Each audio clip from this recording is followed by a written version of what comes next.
بسم اللہ الرحمن الرحیم۔ ابو بکر صدیق رضی اللہ تعالیٰ عنہ کی یادیں کہاں کہاں ہیں، جہاں جہاں کلمہ طیبہ پڑھا جائے گا، لکھا جائے گا، ابو بکر صدیق کی یادیں وہاں وہاں پر۔ کیوں؟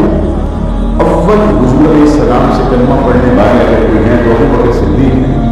پنجاب اسمبلی کا یہ ایوان جس کی پیشانی پہ کلمہ طیبہ لکھا ہوا ہے، ابو بکر صدیق کی یاد۔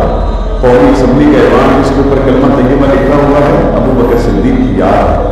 کشمیر کا ایوان جس پر کلمہ طیبہ لکھا ہوا ہے، دنیا کے کسی بھی ایوان میں کلمہ طیبہ ہو، ابو بکر صدیق کی یاد نہیں تو اور کیا ہے۔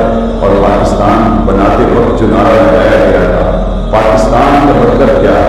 لا الہ الا اللہ۔ جب بھی لا الہ الا اللہ پڑھا جائے گا، یاد دل میں ابو بکر صدیق کی ہوگی اور ارادے دل میں عشق مصطفیٰ کے ہوں گے۔ ایک آدمی نے بڑی خوبصورت بات کہی کہ جو آدمی نیکی کا پودا لگائے اور بعد میں آنے والے لوگ اس پودے سے استفادہ حاصل کرے تو لگانے والے کو نفع پہلے ہوتا ہے، استفادہ حاصل کرنے والے کو بعد میں ہوتا ہے۔ کلمے کا بانی ابو بکر صدیق ہے۔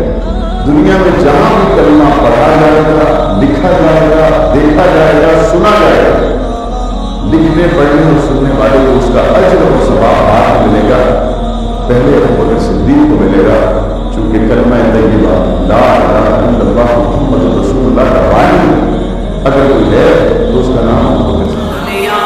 صداقت میں تیرا نام ہے، رگے